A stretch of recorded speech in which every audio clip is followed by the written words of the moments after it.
In July 1979, Glenna Susan Sue Sharp, born March 29, 1945, in Springfield, Massachusetts, along with her 5 children, left her home in Connecticut after separating from her husband, James Sharp. They relocated to Northern California, where Sue's brother Don lived. Upon arriving in California, she rented a small trailer formerly occupied by her brother at the Claremont Trailer Village in Quincy. The following fall, she moved to house number 28 in the rural Sierra Nevada Railroad town of Keddie. The house was much larger than the trailer and had become available when Plumas County's Sheriff Sylvester Douglas Thomas vacated the property. She resided there with her 15-year-old son John, 14-year-old daughter Sheila, 12-year-old daughter Tina, and 2 younger sons, Rick age 10 and Greg age 5. On April 11, 1981, at around 11:30 a.m., Sue, Sheila, and Greg drove from the residence of their friends, the Meeks family, to retrieve Rick, who was attending baseball tryouts at Gansner Field in Quincy.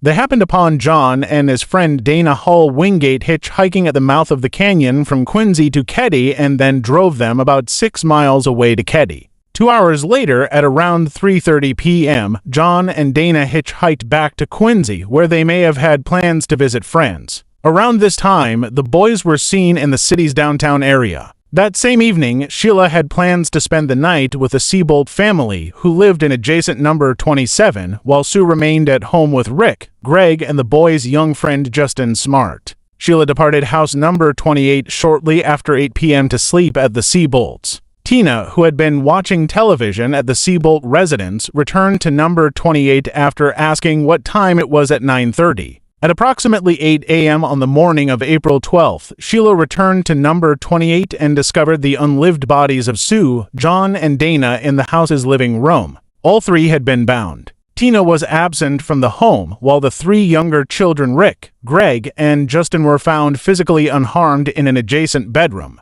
Upon discovering the scene, Sheila rushed back to the Seabolts' house and Jamie Seabolt retrieved Rick, Greg, and Justin through the bedroom window. He later admitted to having briefly entered the home through the back door to see if anyone was still alive, potentially contaminating evidence in the process. The unalivings of Sue, John, and Dana were especially vicious. Spatter evidence from inside the house indicated that the unalivings had all taken place in the living room. Sheila and the Seabolt family, with whom Sheila had spent the night in the neighboring home, heard no commotion during the night. A couple living in nearby house number 16 was awakened at 1:15 a.m. by what sounded like muffled screaming. Justin's stepfather, Martin Smart, a neighbor and main suspect, claimed that a claw hammer had inexplicably gone missing from his home. In addition to interviewing the Smarts, detectives interviewed numerous other locals and neighbors. Several, including members of the Seabolt family, recalled seeing a green van parked at the Sharps' house at around 9 p.m. Justin offered conflicting stories of the evening and stated that he had dreamed details of the unalivings. In his later account of events, told under hypnosis,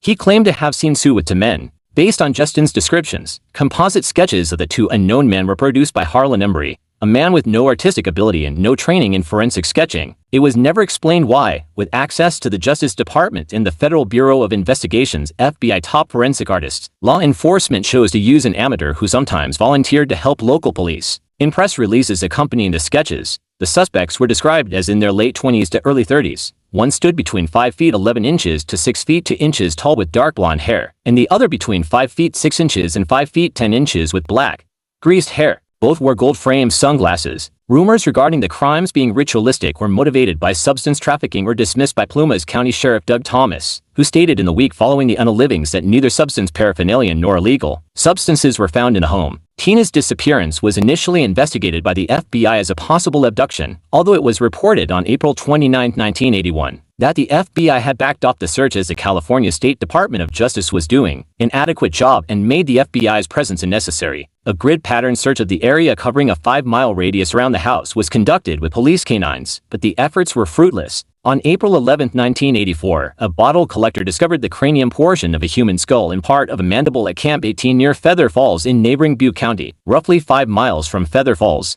CA. The remains were confirmed by a forensic pathologist to be those of Tina in June 1984. Shortly after announcing the discovery, the Butte County Sheriff's Office received an anonymous call that identified the remains as belonging to Tina, but the call was not documented. A tape containing a recording of the call was found at the bottom of an evidence box at some point after 2013 by a deputy who was assigned to the case. The house in which the unalivings occurred was demolished in 2004, according to a 2016 article published by the Sacramento Bee. Martin Smart had left Keddie and driven to Reno, Nevada shortly after the unalivings. While there, he sent a letter to his wife Marilyn ruminating on personal struggles in their marriage, which he concluded by stating, "I paid the price of your love and now I bought it with Pulse Lives." In a 2016 interview, Gamberg stated that the letter was overlooked in the initial investigation and was never admitted as evidence. He later criticized the quality of the initial investigation, saying, "You could take someone just coming out of the academy, and they'd have done a better job." A counselor whom Smart regularly visited also alleged that he had admitted to the unalivings of Sue and Tina but claimed, "I didn't have anything to do with the boys."